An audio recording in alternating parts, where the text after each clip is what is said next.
get now. Any pay àwọn kátó pé ìwà You are on your platform, Sha. You can do whatever you like. You don't allow me to talk. I mean, 52 years old now. What is the meaning of that? Is that not insulting? You are old enough to be my father. No, if you are a real Yoruba, how can you say that to me? Look at the statement you are making now. 52 years old now. Kí ló mean nílẹ̀ Yorùbá? Ó ní túmọ̀ now. Wọ́n ní wọ̀nyí lè bú àgbà now. Wọ̀nyí lè bú àgbà. Look at it, and you call yourself Yoruba. You are not a Yoruba more than me. I have told you. Okay, you can do whatever you like in your platform. Ohun tí mo máa sọ báyìí ni pé sà, àkọ́kọ́ ni pé ìhùwàsí Jésù náà ń pè ní Christianity. Àbí daddy? Ìhùwàsí Jésù náà ń pè ní Christianity àbí? The word Christian, time with that number. You don't need to ask me question. You said I should say something. I said it. You are still asking me question. Can we just go to our debate? Can we just go to our debate? Second question, oh God. Ṣé question and answer la fẹ́ ṣe àbí a fẹ́ debate? Ta fẹ́ dialogue ni? Let me go. You are not ready. No, don't go. You are not ready for debate. Why you asking me question? You are just asking me. Is that how to debate? I don't have time to answer any question again. Let's go to the debate.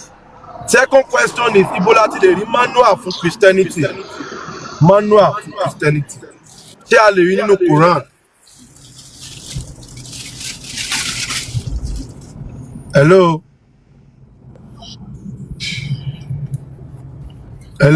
Down, we can hear you clearly, sir. Yeah, bàbá mi message of God. Ibola ti lè rí manual for Christianity. Ṣé a lè rí nínú Qurani? Second question mi nìyẹn. Àti àwọn ìwé mìíràn. Ibola ti lè rí manual for Christianity. Tí bàbá mercy of God ò bá lè dá wa lóhùn, kẹ́lòmíì wá sókè kan wá. Bàbá rí any other Christian tó wà tó lè dá wa lóhùn kan jọ. Èmi náà mo fẹ́ káwọn bàbá wa òrìṣà ọba kan máa ń do program lọ àtàwọn tó kù àti humanity. Bàbá mi òrìṣà ọba àti bàbá mi Berlin ṣe rí ká ní bàbá òrìṣà ọba gan mọ̀ pé ká ní gbogbo àmọ̀ pé ojúlówó ọmọ Yorùbá ni bàbá Mercy yẹn ni kò sẹ́ni tó máa entertain wọn because that man is full of stupidity. I'm not sorry to say o nítorí àṣẹ̀ṣẹ̀ kódà and gaslighting dábàá ti débì kan I'm 52 ẹ bá pé 100 years kí ló kàn wá tí wọ́n sọ fún pọ́ọ̀mù àná láwàtà wà bíi ni before wọn lè make statement kan láti ìjọba tí ń bá wọn pàdé ní gbogbo platform before you engage him kẹ́ tó sọ èkejì báyìí nǹkan tẹ́ máa gbọ́ ni pé you are insulting me I'm 52 years old ó dàbí pé kò sẹ́ni tó pé 52 rìn nínú family yín ẹ wá fi ń brag pé ilẹ̀ máa kọ́ pé 52 years ẹ gbé 52 yẹn gbé ìjòkó sílé yín you are not here for that 52 years ẹ má máa pẹ́pẹ́ tí ó ní mọ́ àbí tí ó ní sense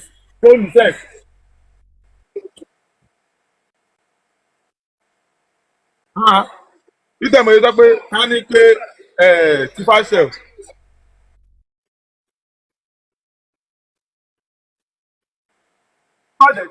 ẹ̀jẹ̀ má bínú dàrí bàbá mi akíkanjú ẹ̀jẹ̀ má bínú dàrí. tẹ̀rí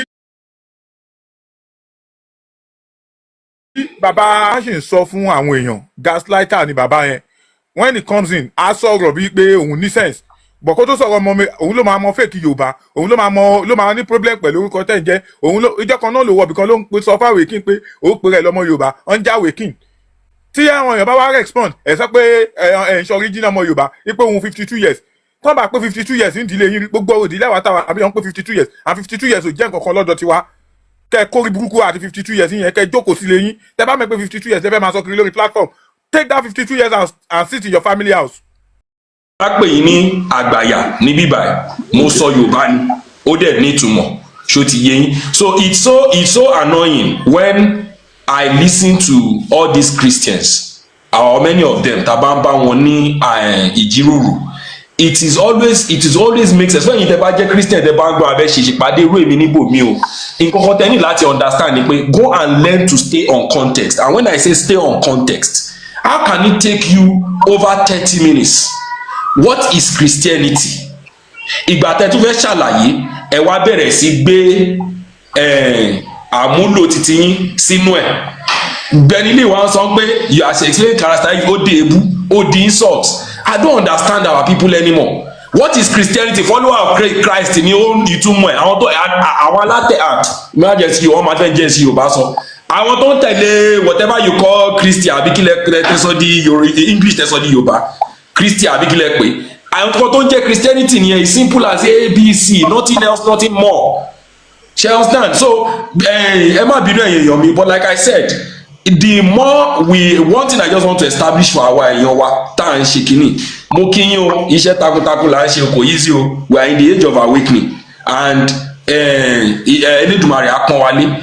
I'm in the same shoes myself as Benili for a very long time. It took me a lot láti lọ padà láti lọ kẹ́ẹ̀kọ́ láti mọ Yorùbá láti gbọ́ Yorùbá láti kọ́ àwọn ọmọ mi ní Yorùbá. Èmi ni akẹ́kọ̀ọ́ àwọn ọmọ mi. It's not easy for me to be doing that. It's not a life that is easy for you to want to hustle for money. Kò tún máa hustle láti máa kọ́ àwọn ọmọ ẹ̀, kì í ṣe nǹkan kò papọ̀ mọ́ra wọn, kò easy rárá. So ṣe rí ẹ̀yin èèyàn tẹ́ ẹ̀ bá mọ pain táwa ń go through to make sure we come back to our senses. We come back to our senses, and all of you that are in this religion, ẹ jẹ́ kí n sọ ọkọ péré tó ń ṣe yín, you are afraid to leave your place of comfort. It's simple as that. You are afraid to leave your place of comfort. That comfort of where they are lying to you, where evil has now been painted as good. Because wọn láti sọ ní modern nǹkan tí gẹ́ ọkàn gẹ́ feminist ní àbí kankan, but nǹkan tó ń sọ lánàá ó sì wà very very on point. Ẹ máa rẹ́yìn Christians yìí, ẹ̀yin lẹ máa lọ church, ẹ máa fi ìbànújẹ́ èèyàn fi ṣe testimony. Oh Lord, mo máa dúpẹ́ o, hallelujah bá mi ṣe dúpẹ́, mo dúpẹ́ lọ́wọ́ Elédùmarè pé lánàá orí àwọn èèyàn mẹ́jọ fọ́ lójú títì lánàá, èmi nìkan ni mo gbà yín bẹ̀. Ẹ jọ ṣe testimony nìyẹn. You are happy that some people are dead in the name of you have survived. Dàbí Lord Adébóyè ṣe sọ́njọ́ kan tó ní pé you will not die this year. Some people will replace Mr. Adébóyè sọ you will replace you. Mo láti lọ kọ sínú chat fúnjọ́ yẹn pé mo láti lọ kọ sínú chat pé ok ẹ̀yin gan tẹ́ ẹ ṣe hallelujah tẹ́ ṣe amen nínú chat ẹ̀yin gbà kíkémi lè gbélé ayé. None of them could say the amen to it. These are the problems we have. Ẹ má bínú, ẹ má jẹ́ rant for too long. Tèmi ni ẹbọ ẹjọ akọni láti understand pé for us to be arguing with these people, we have to understand one thing. We should stay on our teaching. And when I say teaching, it doesn't mean you don't debate with them, but you are teaching. Teach while you are debating. Don't argue with them. Let them stay in their confusion. Let them stay in their non-entity. Let them stay in their nonsense. Teach. Always teach. Because when we are speaking, we are not speaking from illusion. We are not phantoming any idea. We are not bringing evidences from nowhere. Àwọn kìíní wà factual. Tí n bá for example sin ẹ jẹ́ fún ilé example kan tí mo sọ kéde dákẹ́ sí ibà. For example tí n bá tiẹ̀ lóye Benili sin babaláwo ni Benili. He can speak more on irúnmọlẹ̀. He can speak on òrìṣà. He can speak on Ifá and all those things. Me, I'm not that person. But what me I can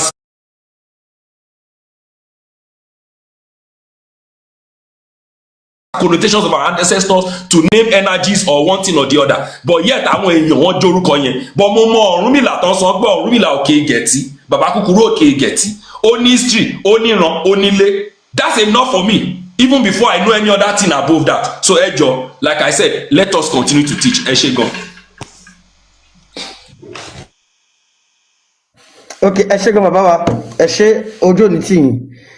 Mo dúpẹ́ fún gbogbo ẹ̀yọ́mọládé tí àjọ ń ṣiṣẹ́ yìí. Mo dúpẹ́ lọ́dọ̀ bàbá mi Manity, lọ́dọ̀ bàbá mi Benili, but bàbá yìí ti sá lọ. Ṣé rí a simple question, a very simple question, bàbá yóò lè dá wa lóhùn. Wọn lè fi wọn wá ta ni what is Christianity. Àwọn ọmọdé, àwọn ọmọ kékeré sì ń gbọ́ wọn, àwọn ọmọ kékeré sì fẹ́ learn. Wọ́n gbé topic kan jáde, wọ́n ní kí ni Christianity. Ṣé kìí mo ti bá ẹbọ ṣe gbé topic yẹn sílẹ̀ ń gbé ṣé Christianity ṣe kò dáadáa nílẹ̀ Nàìjíríà. Mo wá sọ fún wọn pé a máa wọnú Bíbélì. Wọ́n sọ fún mi pé why ta máa wọnú Bíbélì. Ṣé bí Christian ni wọ́n? Ṣé bí wọ́n fẹ́ proof wọn pé Christianity ó mú nǹkan tó dá wá sí Nàìjíríà ni? The only thing we know is Bible and him is Christian. Kí ló wá dé tó wọ́n sọ fún Bíbélì fún? It's a pity, it's a shame for you. Now, any Christian tó bá mọ̀ pé òun mọ Bíbélì, tó bá ní ìgbàgbọ́ nínú Bíbélì, tó bá mọ̀ pé ọmọ Jésù lòun lóòótọ́, kó gòkè wá. Ẹ ṣé.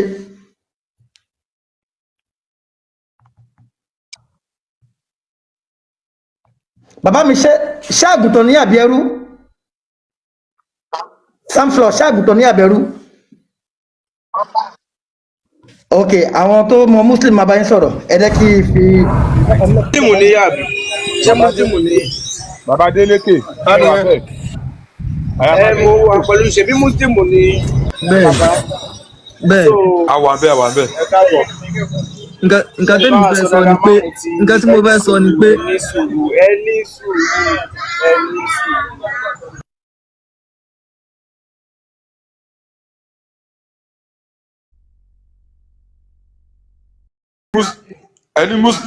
ẹni muslim ní ẹ ṣe ẹ káàbọ̀ sáàrin wa. ẹ jẹ́ bá power tap ẹ jágbé láàbù ìwọ 200k ẹ jọ ẹ má stop ẹ má power tap lọ ẹ jọ ẹ má jẹ́ kọ́wọ́ ròyìn ẹ jọ.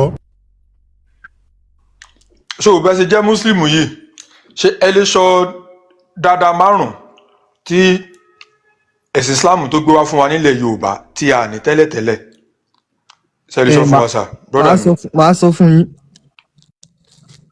ok ẹ ṣe ká mú tó à ń gbọ́ yín ẹ jẹ́ bá mi fún wọn bí i 5 minutes àbí 4 minutes ẹ jọ. dáadáa tí mo àbáyé màá kọ́ sàlàyé nǹkan kan fún yín tẹ́ bá ń sọ yí pé dáadáa nǹkan tí Quran ń ṣe nílẹ̀ yorùbá ọ̀tọ̀ ni ìmọ̀ ẹ̀ mọ̀ pé ìmọ̀ pọ̀ ọ̀tọ̀ ni ìmọ̀ ilé ayé ọ̀tọ̀ ni ìmọ̀ tó fi mọ bí ọlọ́run tó dá wa tó ṣe sìn wa ó yàtọ̀ tẹ́ bá ń sọ̀rọ̀ pé dáadáa tí ìmọ̀ Kùránì tó mú wa tá a fi ṣe ilé ayé ó ní pé ó kọ́ wa pé alákọ̀ọ́kọ́ ká má máa mu ọtí tẹ́ bá lọ wàtìgbà tí Kùránì ti ní ká má máa mu ọtí ó sì ń bá òde òní mu pé ó ń fa tẹ́ bá lọ bá dókítà pé ẹlòmíì tí kan bá ń ṣe wọ́n sọ fún yín pé ọtí rẹ̀ ti pọ̀ jù ní ká má máa mu ọtí kò sì sí ẹ̀sìn tó kọ ọtí fún wa àwọn ẹ̀sìn àbáláyé ẹ̀ bá àmutí tó lè fa àgọ́ ara wa táwọn bàbá wa náà sì mọ̀ tó sì jẹ́ pé àwọn náà gbà wá látọ̀dọ̀ àwọn èèbó. bàbá ẹ ní sùúrù nǹkan nàbà wà alákọ̀ọ́kọ́ mi ẹ jẹ́ bẹ́ẹ̀ ní kí n ká. ẹ jẹ́ kó máa sọ̀rọ̀ wọn lọ ẹjọ́ ẹ fún ní chance ẹjọ́ ẹ jẹ́ ká máa sọ̀rọ̀ wọn lọ ẹjọ́. kí lẹ ní wá yọ. ẹ continue.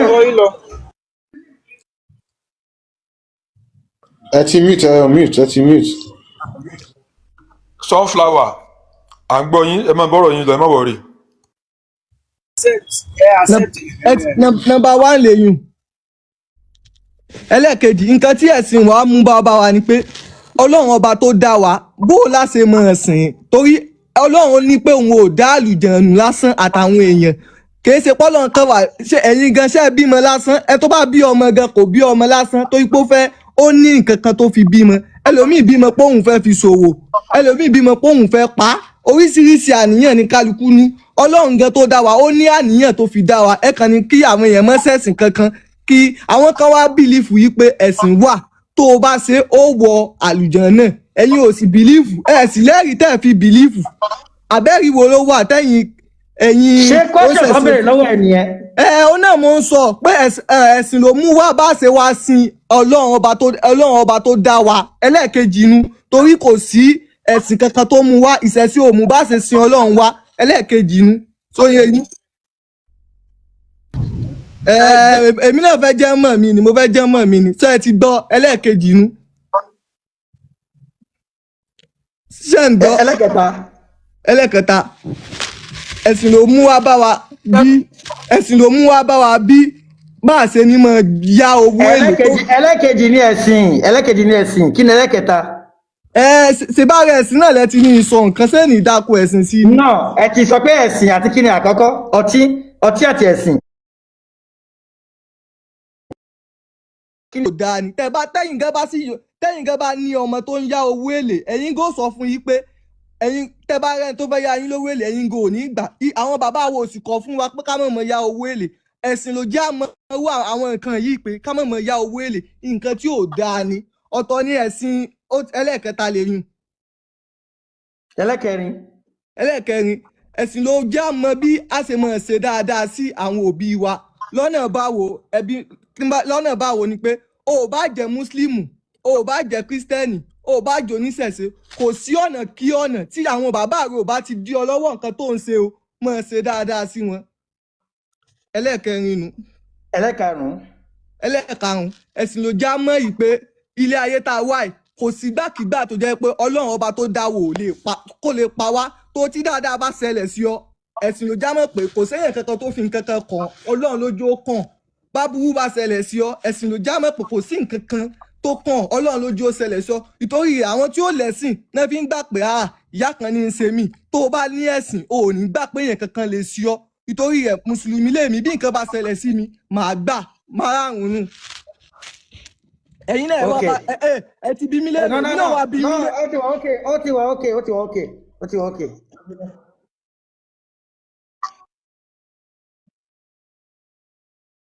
bàbá mi number 1 ọtí mímu.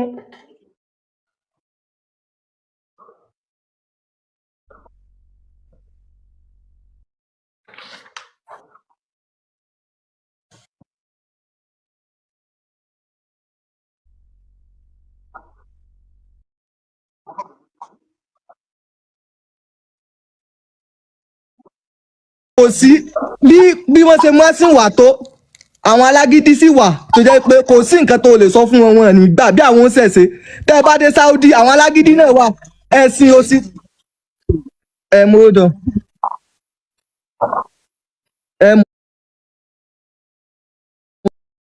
mo ti yé mi mo ti ní sùúrù.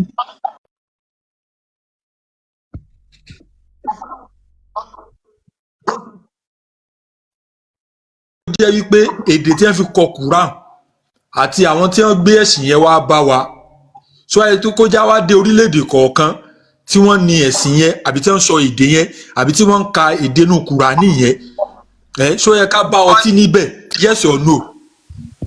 ẹni sùúrù nǹkan tí òye yín mọ̀ mo fẹ́ ṣàlàyé fún yín ẹni tí àwọn tó mọ́ ṣàlàyé sọ yẹ ká bá ń bẹ̀ àbí kò yẹ ká bá ń bẹ̀ yes or no ni. nǹkan táwọn èèyàn máa ń sọ.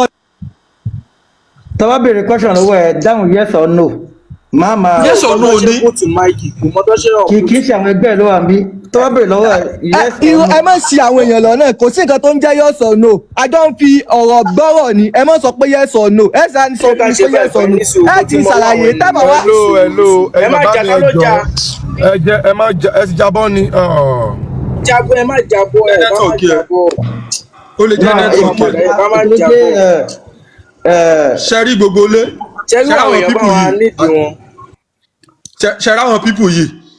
ṣẹ́rí àwọn pípù yìí gbogbo lé ẹ bá bí mo ṣe ń sọ̀rọ̀ lọ́wọ́lọ́wọ́ yìí Arab country ni mo wà ṣe understand.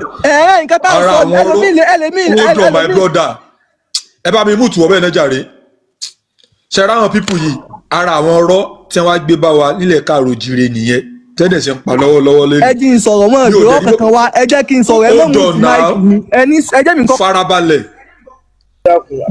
Mr. Adéwálé ẹ ní sùúrù ẹ dákun ẹ má bínú ẹ fi àwọn. ẹ kó dàbí ló yẹ sọ ló ń gbà yẹn náà.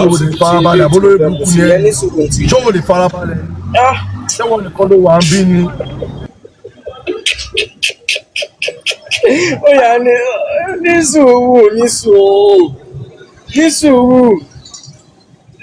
sùúrù àti ẹ̀rí mútu mọ́ ní sùúrù náà ṣáà ní sùúrù. Kùránì wèrè yẹn nìyẹn pé kò dá kéèyàn mọ ọmọ tí ẹ̀sìn ó gbọ́ tí lọ́wọ́ èèyàn àwọn olórí burúkú tí wọ́n sọ nípa àwọn ẹ̀ tó yẹ pé àwọn ní ẹ̀sìn àwọn ní èdè arábíkì tí wọ́n fi ń kírun tí wọ́n ń kà fún wọn nínú Kùránì wọ́n mu ògóró ju tá ń dálẹ̀ lọ ibi tí wọ́n mu ògóró dé tí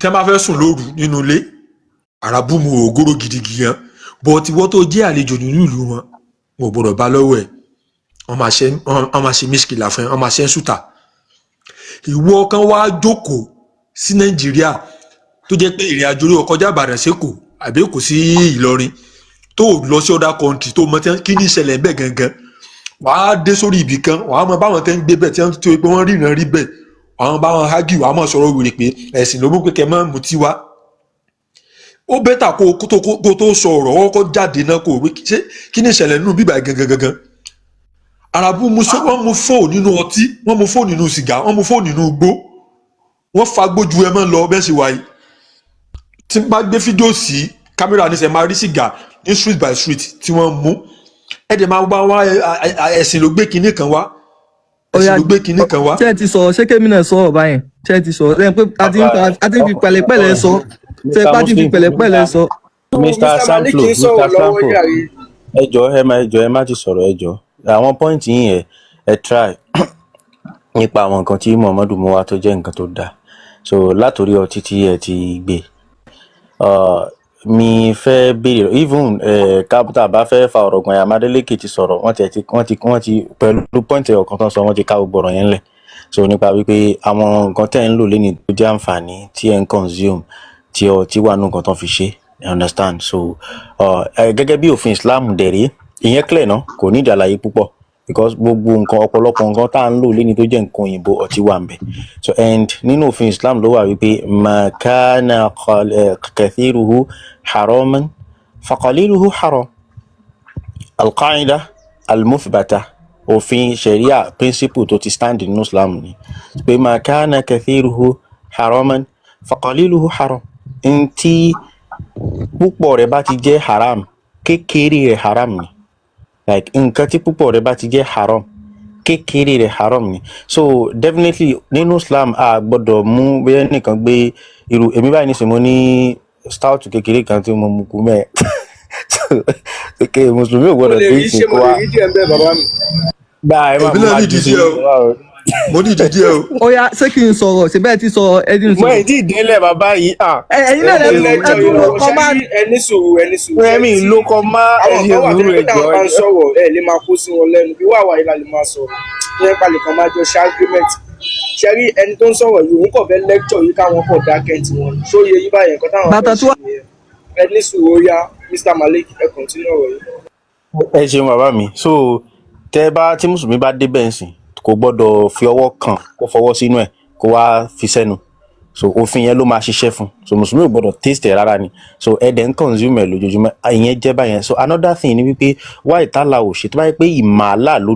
débẹ̀ ìmàlà àti Muhammadu ló débi wípé ọtí máa ń pààyàn lára ni wá ìtí ò ṣe ṣe ṣúgà léèwọ̀ torí ṣúgà gan-an ó fẹ́ burú ju ọtí lọ ó ti yé so ṣúgà burú àmì nǹkan tó pọ̀ tó jẹ́ burúkú tá à ń consume tó jẹ́ sí pé àìpalára náà ti bẹ̀ jáde sí wa lára kóòkì ńkọ́ gbogbo àwọn nǹkan tó kù kílé táwọn afáà ti ṣe àrọ́mọ̀ tán ti ṣe pé kóòkì léwọ̀ kílé tán ti ṣe pé fanta léwọ̀ ẹ sọ̀rọ̀ kan lẹ́ẹ̀kan àfáà Mr. Sanflo ẹ sọ wípé tẹ bá dé hospital àwọn máa ní kí nǹkan má mọ̀ ọtí má dé hospital kan sọ pé kí nǹkan má mu kóòkì wọn pé kóòkì ẹ ti pọ̀ jù ni ẹnìkan sì wá complain fún mi níjọ́ tó ṣe ayé òun ti fẹ́ bàjẹ́ o kí ló fẹ́ ba ayé ẹ̀ jẹ́ kí ló ń pè Pepsi ló fẹ́ ba ayé ẹ̀ jẹ́ so èmi ò gẹ́gẹ́ bí ibi tí a lọ ayédélé ni àti ibi tí mò ń gbé wa dé mo prefer kí n mọ ọtí mi fẹnu mi ìfowó mi ra fanta báyìí mi rò pé mo rà á rí àti coke àti gbogbo àwọn nǹkan tó máa mú yẹn energy drink gbogbo ọ̀kẹ́ mi ì mú rí so because sugar ni so mo prefer kí n mọ ọtí ó sì pè mí but why tí ká ní pé ìmàlà ló dé bẹ́ẹ̀ ìmàlà alá kí ẹ̀ débi wípé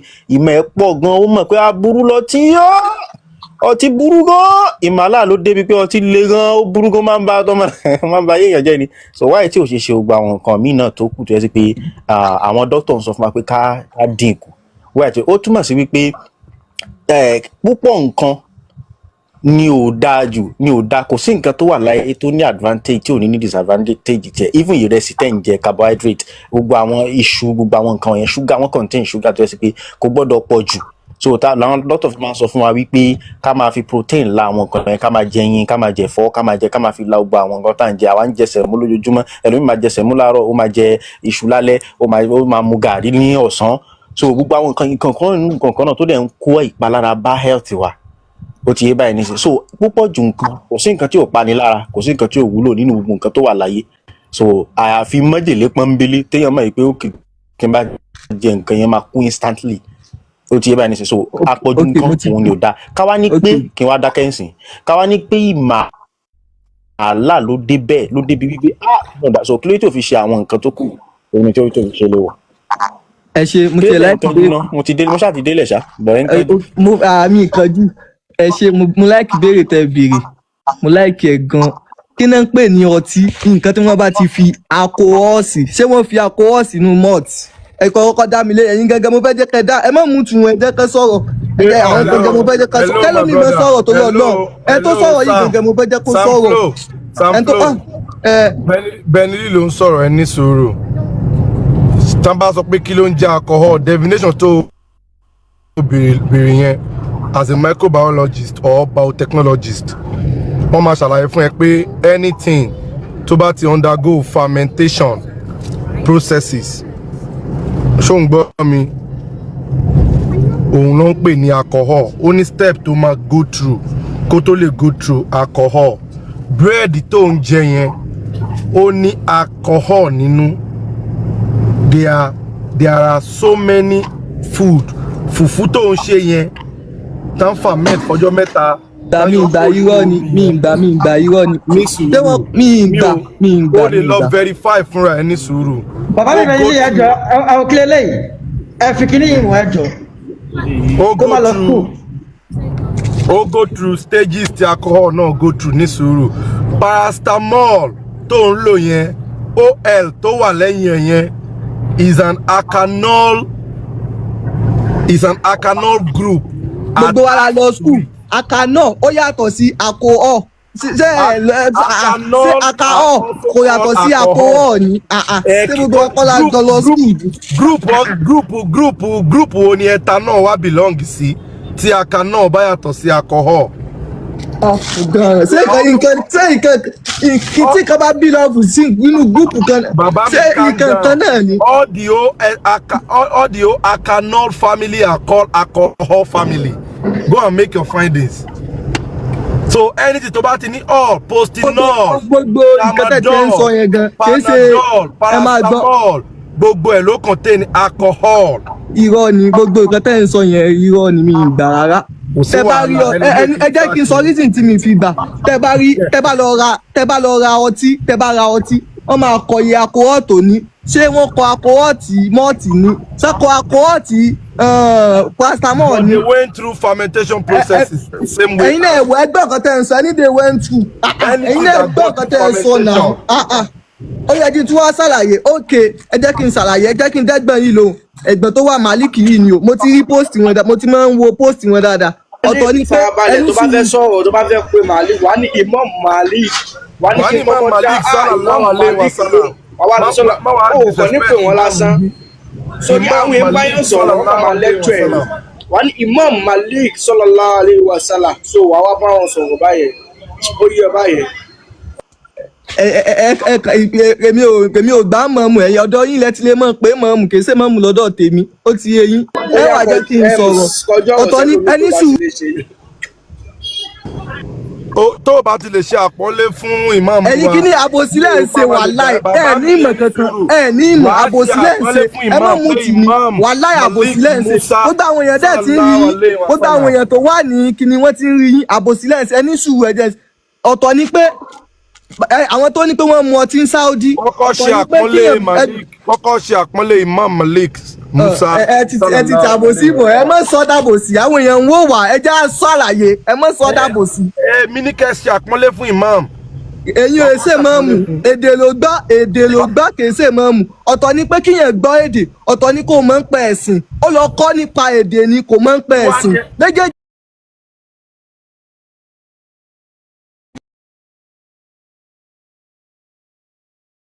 tó wà nílẹ̀ Yorùbá ni ògbédè èdè lábáwá tẹ́sí lè pè ní ọmọ. ẹjọ́ mo fẹ́ béèrè kankan ẹ ní moderator ni. Moderator wa àmùtẹ ìwé dákun. Àmùtẹ ìwé kẹjẹ ká kọ́ wa lẹ́kọ̀ọ́ mi ìjàre. Ẹ ní sùúrù. irọ́ máa.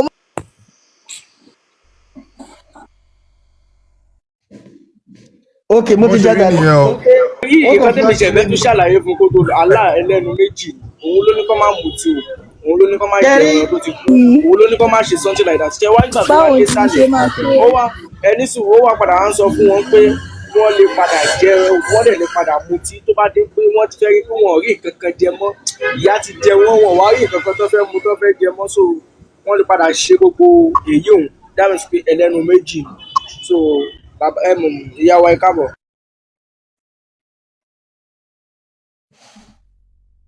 Sí ìyá wa.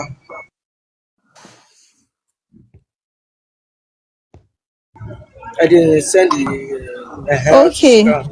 Ẹ káàbọ̀ mà. Ẹ káàsán o. Yes ma, ẹ káàsán. Ẹ kú iṣẹ́ o. Yes ma, iṣẹ́ ni. So èmi ò ní mi ní question tí mo fẹ́ béèrè. Mi dẹ̀ ní mi ní answer sí any question tẹ́ fẹ́ bí mi because mo enjoy nǹkan tẹ́ ń ṣe. Mo attend ti tàwọn MS bàbá lánàá.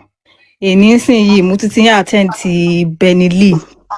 So nǹkan tí mo wá fẹ́ sọ ni pé ẹ jọ̀ọ́ torí Ọlọ́run SARS. Platform yìí ẹ fi ń liberate àwọn èèyàn ẹ ń sensitize àwọn èèyàn lórí àwọn nǹkan tí a mọ̀ philosophically in terms of religion and culture. So nǹkan tí mo fẹ́ sọ ni pé tẹ́ bá fẹ́ gbé àwọn èèyàn wá sórí platform yìí because people are learning. Ẹ má gbé àwọn ọmọ kéwú àbí ẹni tí kò ní idea because bọ̀bọ̀ tẹ́ ṣẹ̀ṣẹ̀ mú sọ̀kalẹ̀ yìí I was listening to him orí dẹ̀ ń fọ́ mi. A fẹ́ learn ẹ má gbé àwọn tí wọ́n máa mórí fọ́yàn wá sí orí platform yìí. Ẹ má engage àwọn ọmọdé tí wọ́n ní 0% of what we are talking about here. Nǹkan tí mo fẹ́ sọ nìyẹn ẹ jọ̀ọ́ torí Ọlọ́run sàn. Ohun tó wà ń bẹ̀ ni pé ẹgbẹ́ àwọn scholars wá. Bẹ́ẹ̀ ni ẹ lè rí ẹni tó bá ti gba ẹ̀sìn kó ní ọpọlọ. Ẹ jẹ́ kí n dá wọn lóhùn. Okay ma. Okay.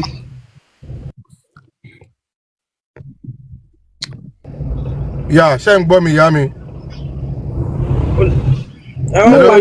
Mo wà pẹ̀lú yín. Yeah, ẹni tán bá ti gbé ẹ̀sìn lé lọ́wọ́, ó ti pọn dandan kí wọ́n gba ọpọlọ àti làákàyè lọ́wọ́ ẹ̀.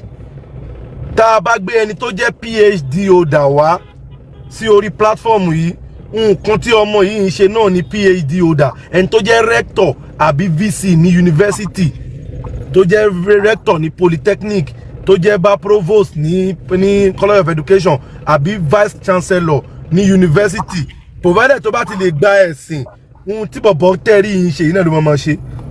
Ẹ máa rí provost pé provost ó ń fi omi ó fi ń fọ imú ara ẹ̀ ní ìgbà 5 ní èdè torí pé ó believe pé inú imú ni ṣàìtàn ń gbé. Ó dẹ̀ kírun gbà 5 ó ń ṣan imú tó pé pàpẹ́ tó ń bá ṣan imú yẹn bó ṣe ń mí yẹn ibẹ̀ ni ṣàìtàn ń gbé. Ṣé irú ẹnìyẹn ní làákàyè? So kò sí ẹni tó ń kírun tó ń forí gbálẹ̀ tó ń ṣan imú nígbà 5 lédè tí ẹ lè rí kó ní làákàyè láyé. So kò mo sorry ma a nílè rí ẹni tó ní làákàyè nínú ẹ̀sìn àjèjì. Kò sí bá ṣe fẹ́ ṣe. Àwa kan promise nípa àwọn máa gbé àwọn tó ní làákàyè wá. I'm sorry to say a kàn lè rí ẹni tó bá kàwé díẹ̀ bí a tó lajú àbí tó jáde.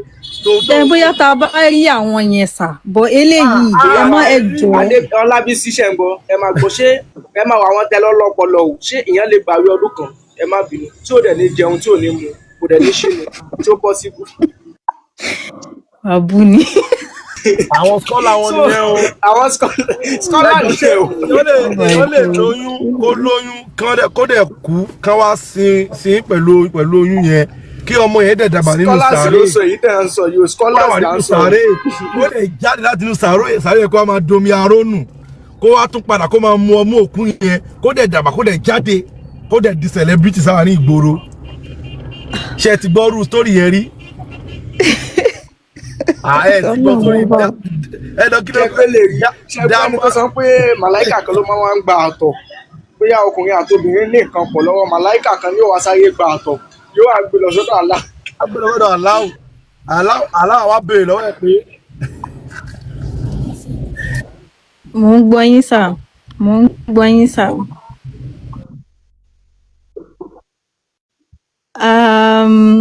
Ó ti tó bí abi 30 minutes. After year 2000 ló yẹ ká ti bẹ̀rẹ̀ ṣùgbọ́n a fún wọn ní another 20 years bí àwọn máa change wọn ò change. Ìgbà tó wá di year 2020 tí COVID dé àṣírí everybody wá tú gbogbo àwọn lọ́wọ́ idán àwọn onímírèkù ìsọnù kò sí inú wọn tó lè jáde tó lè heal COVID. Àwọn àfá aládùúrà ìgbà 5 onímọ́sálásí ìsọnù wọn ò lè lọ mosque kan lọ pray. Everybody wá sá pamọ́ sínú ilé wọ́n wá ń ṣe nǹkan wọn kẹ́lẹ́kẹ́lẹ́ wọn bí wọn dákan lọ hajj ayé ò dẹ̀ parẹ́ torí pé wọn ò ṣe lọ́dún yẹn àwa rí i pé àwọn aláìlọ́pọlọ yà á lè máa raise irú wọn á lè fi wọ́n lẹ̀ mọ́ láwùjọ òun lẹ fi rí i pé àwa ní láyé. ṣẹ̀ṣẹ̀ rí nǹkan tẹ̀ ń ṣe mo yìnyín ó wà very very courageous yes it is high time I need the logical thinking káwọn èèyàn máa sọ̀rọ̀ pẹ̀lú emotions àti ẹ wo nǹkan ẹ tiẹ̀ listen kẹgbọ́ and I feel like gbogbo nǹkan tẹ̀ ń sọ àwọn tó ń wá sókè yìí wọn ò listen wọn ò dẹ̀ understand nǹkan tó kàn wà ní wọ́n kàn gbọ́ pé ẹ̀ ń bẹnu àtẹ́lu religion wọn and they are coming to defend.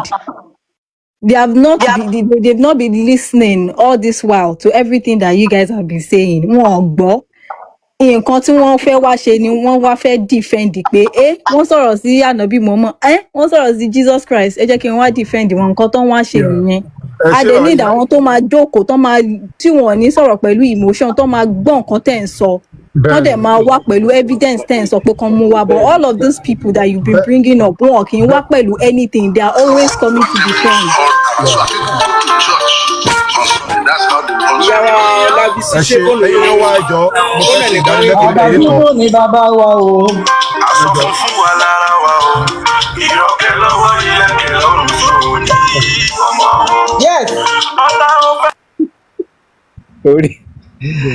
Ẹ ṣe ẹ̀yin wa a máa gbọ́ orin a máa jó ṣùgbọ́n ẹ jẹ́ kí n kọ́kọ́ fún yín ní àwọn ìdánilẹ́kọ̀ọ́ fún ìṣẹ́jú bíi méjì Bàmí Àkàrà Ògùn ẹ káàbọ̀ sórí ètò. Ṣẹ́gbà ń dùn. Adúpẹ́ o, ààrẹ gbà. Báwa o. Mo kí gbogbo ilé o. Ẹ kú ṣọ́pẹ́ o. Bẹ́ẹ̀ni ẹ sọ pé 20 years pẹ́. Ẹ yẹ kọ́kọ́ fún alẹ́ fún 10 years. 10 years péré tí Jésù tí ó bá ní sákùn lẹ́wọ̀n àti Muhammed. Ká máa wò ó. So 20 years yẹn pé náà ó ti pẹ́. Ìgbà táwọn fífò yìí.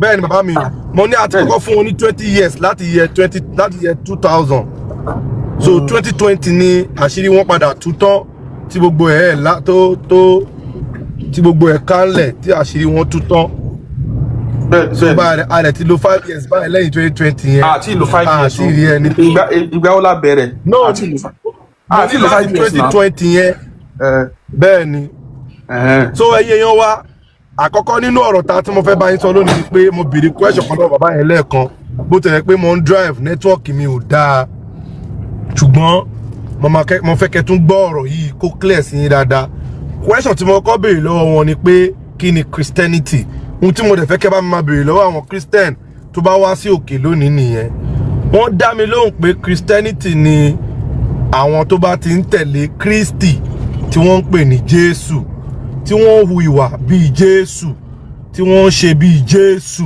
àwọn náà ń pè ní Christianity mo wá béèrè pé kí ni manual fún ẹ̀sìn Christianity tá gbọ́dọ̀ tẹ̀lé ìyẹn ní báwo la ṣe lè rí ìgbésí ayé Jésù ibo la ti lè rí ṣáà lè rí nínú Kùránì ṣáà lè rí nínú àwọn ìwé míì rárá ni ìdáhùn ẹ̀ inú Bíbélì nìkan ni a ti lè rí ìhùwàsí Jésù ṣé Kírísítẹ́nì wá ní Jésù àti Yahweh ìdáhùn rẹ̀ ni pé rárá o wọn ò kì í ṣe Christianity ok táwa ni Kristẹni àkọ́kọ́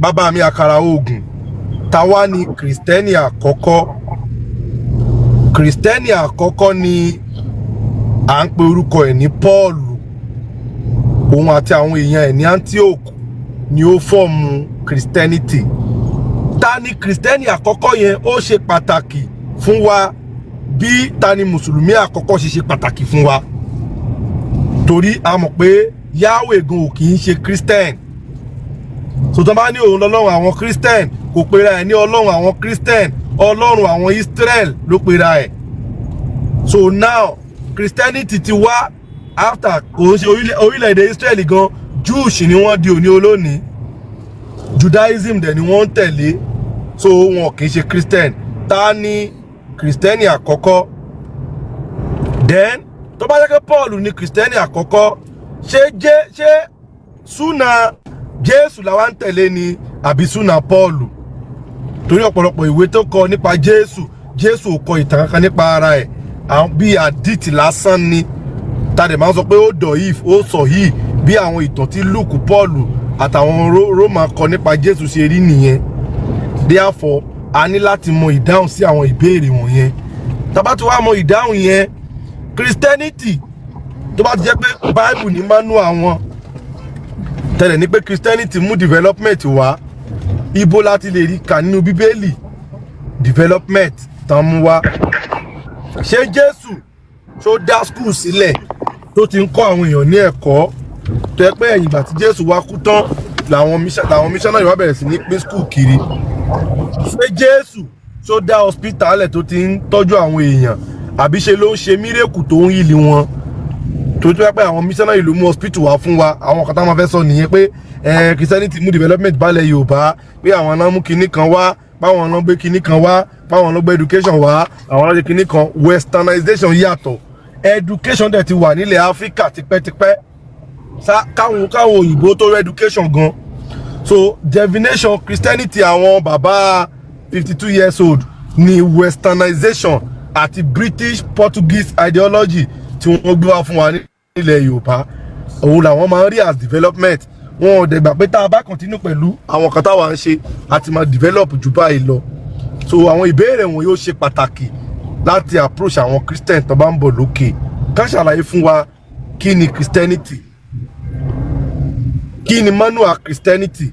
Ṣé Christian ni Jésù àti Yahweh? Ṣé Ọlọ́run Christian? Ṣé ibì kan wà tí Yahweh sọ pé òun lọ́lọ́run àwọn Christian? Then ta ni Christian àkọ́kọ́? Ta ni à ń tẹ̀lé nínú Jésù àti Christian àkọ́kọ́? Then kí ni ìyàtọ̀ tó wà láàrin Christianity àti westernization? Ẹ ṣé.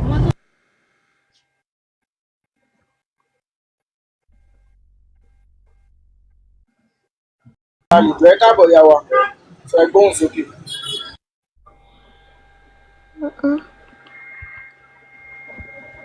Hello?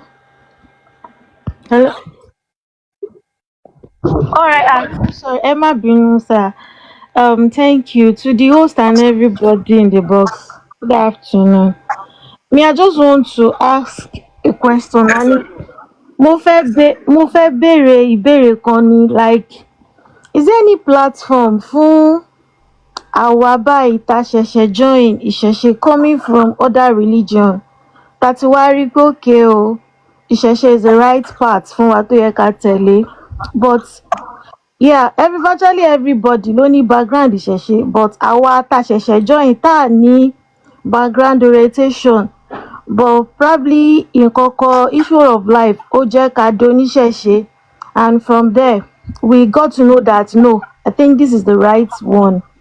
But tá bá mọ̀ pé the right one, there is supposed to be a platform tó máa wà fún wa báyìí tí ẹ ti máa kọ́ wa. Ẹ mọ̀ tẹ́ ń ṣe ń sìn, you are actually liberating people, you are making them to see the purity tó wà nínú ìṣẹ̀ṣe. So èmi ò kàn mọ̀, because me I still want to have knowledge about it, like okay, how do they pray, how do they do things? Because now I can see that our youth àti get to know pé no, ẹ̀sìn àbáláyé wa ó ní the only legit way, and ó ti work for me and it's still working for me.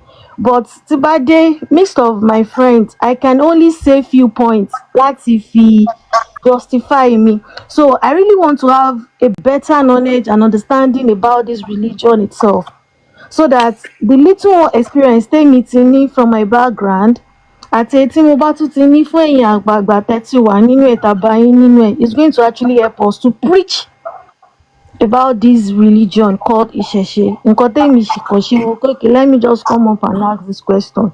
Tó bá jẹ́ platform kan wà fún irú àwa báyìí, reason nǹkan tí mo béèrè nìyẹn. I hope ṣé mo ṣe é lé báyìí, because nǹkan tèmi béèrè yàtọ̀ sí nǹkan tẹ́ fi sí question. Bẹ́ẹ̀ni, àwọn platform wà, ṣùgbọ́n kì í ṣe ọ̀rọ̀ ìṣẹ̀ṣe gangan láti ẹ̀ máa ń sọ lórí platform wa. Àwọn tó bá fẹ́ join tó jẹ́ oníṣẹ̀ṣe, ẹ lè lọ sí page àwọn bàbá wa Ọba Ẹ̀là àwọn ifá ṣe é sìn and so on and so forth.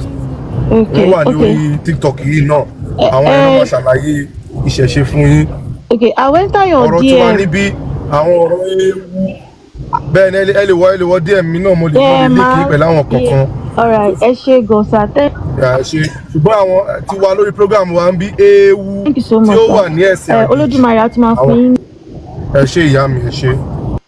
Okay, àwọn ewu pọ̀ gan-an bọ̀. Tẹ́ bá dẹ́fẹ̀ kọ́ nípa history Yorùbá àwọn platform tó ti kọ́ yẹn náà wà nítorí kẹ́ tó lọ máa kọ́ ìṣẹ̀ṣe gangan àsọmọ Yorùbá ẹ máa kọ́ history náà mọ àwọn platform tó ti ń ṣe náà àwọn bíi baba bíálà so on and so forth láti mọ original history Yorùbá kẹ́yìn náà dẹ̀ máa ṣe research ṣé nǹkan tí mo sọ yẹn yín gbogbo wa náà ní ìṣẹ̀ṣe gbogbo wa náà ní ìṣẹ̀ṣe ìṣọwọ́ mi yẹn yẹ yín tẹ́ bá ti kọ́kọ́ mọ tẹ́ bá ti lè differentiate nínú ìṣẹ̀ṣe àti ìjẹ́ ènìyàn á lè fún yín ní clue ibi tẹ́ ń lọ ṣọwọ́ mi yẹn yẹ yín so ẹ̀yin náà máa wá lazy to knowledge ẹ try láti máa bá research fúnra yín nítorí ẹ máa ń lọ sí oríṣiríṣi platform náà ní TikTok yìí onírọ́pọ̀ ju àwọn olóòótọ́ lọ o kẹ máa lọ kó sí ọwọ́ o ẹ farabalẹ̀ ẹ béèrè lọ́wọ́ àwọn tó ti mọ̀nà irú àwọn bàbá abẹ́lé ní ìnísìn mọ ẹ̀sán lè tọ́ yín sọ́nà bọ̀ kò ń ṣe gbogbo platform lè hàn ẹ máa gbọ́ kò ń ṣe gbogbo platform ẹ máa gbọ́ ìyá mi bẹ́ẹ̀ ṣe ń bọ̀ lé kò ń ṣe gbogbo platform lẹ máa tójú bọ̀ nítorí àwọn kan wà tó jẹ́ pé wọ́n sì jẹ́ pásítọ̀ wọ́n sì jẹ́ àfà wọ́n dá platform lẹ̀ wọ́n láwọn oníṣẹ̀ṣe tó fi ń ba orúkọ Yorùbá jẹ́ tó yẹ pé tẹ bá lórí platform ẹ máa padà wà confused ní pé kí ló ń sọ bí gan tí ó ní iwájú kò ní yé yín nítorí ni mo lè sọ pé kẹ́ ẹ kọ́kọ́ lọ ṣe research fúnra yín kẹ́ ẹ mọ nǹkan tẹ́ ẹ fẹ́ kẹ́ ẹ mọ nǹkan tó ń jẹ́ Yorùbá kẹ́ ẹ mọ ìjẹ́ ènìyàn yín kẹ́ ẹ mọ nǹkan tẹ́ ẹ fi ń exist kẹ́ ẹ mọ nǹkan táwọn alálẹ̀ yín sọ kẹ́ ẹ mọ nǹkan táwọn ancestor yín sọ by then ló fi jẹ́ pé tẹ bá dórí platform ẹ nílé dúró lórí ibi tó ti jẹ́ pé wọ́n ti ń propagate ẹ lè tètè tẹ̀síwájú because the more you listen to them the more tẹ́ ṣe máa wà confuse sí so láti má jẹ́ kí yẹn ṣẹlẹ̀ ẹ̀yin náà kọ́kọ́ wá ara yín rí self development mo máa sọ fáwọn èèyàn ipò come first before kẹ́ tó máa attach knowledge and láti mọ̀ ṣẹ̀ṣẹ̀ gan tẹ máa wà ní irú àwọn platform àwọn àkàrà ogun ms baba berlin gbogbo àwọn platform báyẹn náà ó máa láwọn ọ̀rọ̀ tán máa ń sọ débì kan tó yẹ pé nǹkan máa mọ̀ jẹ́ Yorùbá yín ẹ máa mọ right place láti follow TikTok léwu o watch before you take a step lọ́wọ́ TikTok o ẹ jọ̀ọ́ ẹ ṣe jẹ́jẹ́ lórí TikTok yìí o ẹ ṣe gan màmá mi. Thank you so much.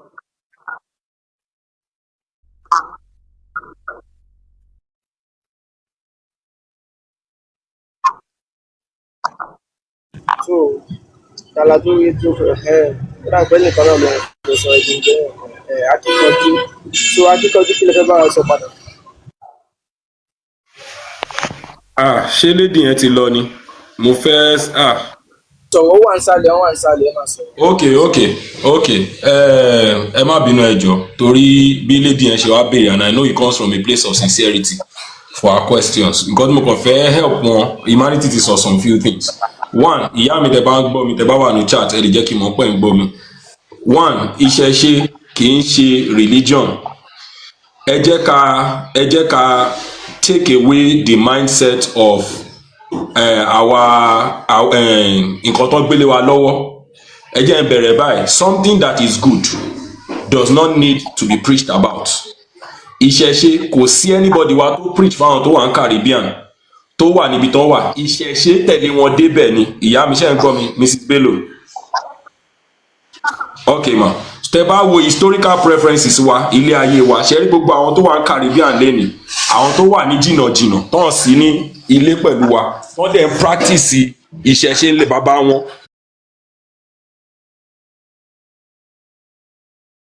Ìṣẹ̀ṣe ńlẹ̀ bàbá wọn they didn't preach to them in its meaning actually means the blueprint of our civilization. Ìṣe tí wọ́n ń ṣe tó ṣẹ̀ wá tá a ṣe ń ṣe. I used to actually define it from the basis of language. Fáwọn èèyàn láti understand. Ohun ẹ̀kọ́ ẹ̀jẹ̀ má bínú. Yes, sir, mo gbọ́ yín. Yes, mo gbọ́ yín. Okay, so what I just want to let you understand so that you can have a foundational understanding so that ní dé sọ́wọ́ àwọn èèyàn because nínú ìṣẹ̀ṣe tá à ń sọ yìí náà àwọn kan wọ́n máa fún yín ní the same reading tẹ́ ń get láti inú Christianity àti Islam and you may not know the difference. Ṣó ti yé yín? Ṣó ti rí ìṣẹ̀ṣe is not religion.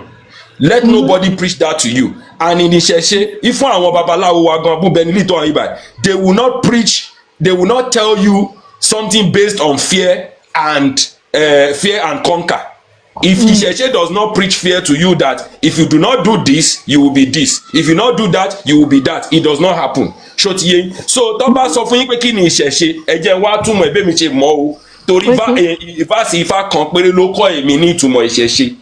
Òun dẹ̀ ni ọ̀wọ́n rí ògùn dá tí mo mọ̀ ìtumọ̀ ẹ̀tọ́ dẹ̀ sọ́nbẹ̀ wọ́n ní kí ni ìṣẹ̀ṣe, bàbá ẹni ní ìṣẹ̀ṣe ẹni, ìyá ẹni ní ìṣẹ̀ṣe ẹni, olúwo ẹni ní ìṣẹ̀ṣe ẹni, okó ẹni òbó ẹni ìṣẹ̀ṣe ẹni, ìkínfà ẹni ìṣẹ̀ṣe ẹni. You see those things I just said might sound literally just the way it sounds but it has meaning. It means that there are things that even you today, if I ask you this question for you to understand basically ẹ jẹ́ ìbéèrè kọ́kọ́ lọ́wọ́ yín ọmọ Yorùbá ní bẹ́ẹ̀ bá fẹ́ kí ìyá yín láàárọ̀ bá lè ṣe ń ṣe. Àmọ́ kúnlẹ̀ ni ẹ̀ka rẹ̀. Ẹ máa kúnlẹ̀. Ta ló kọ́ yín bẹ́ẹ̀ ṣe ń kúnlẹ̀ yẹn? Àwọn parents mi. Ta ló kọ́ àwọn òbí yín? Àwọn ìyá wa. Ta ló kọ́ àwọn ìyá yín? Olódùmarè àbí ọdún náà. No ti get ẹ má yẹ kó sun yín ọ̀rọ̀ tí mo sọ máa yé yín sìn. Ṣé nígbà tí mo sọ pé ta ló kọ́ àwọn ìyá yín àwọn ìyá bàyá yín náà ló kọ́ wọn.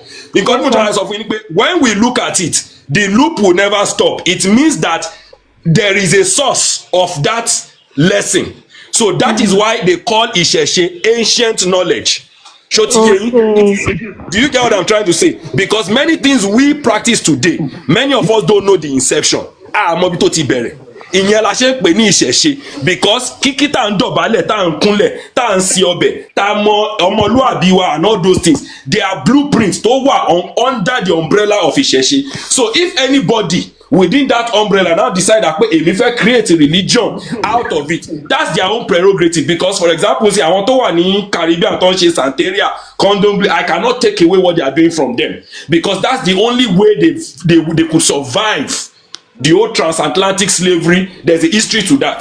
Ṣọ́rọ̀ mi yé yín, but it does not mean ìṣẹ̀ṣe itself is a religion. Ṣọ́rọ̀ mi yé yín ìyá mi. Yàtọ̀ yé mi sá. Then o fẹ́ fi kún ọbẹ̀ kì í ṣe mo fẹ́ fi kún ọbẹ̀ mo fẹ́ ọbẹ̀ sí ṣùgbọ́n mo fẹ́ ọbẹ̀ sí ó yá lọ bá mi sọ pé o fẹ́ ọbẹ̀ sí ṣùgbọ́n ẹ má bínú mo ń kọ́ ọmọ mi yóò bá díẹ̀ ni. So ṣe rí ibi tí mo ń lọ gangan now ṣe rí why I'm saying this is because if I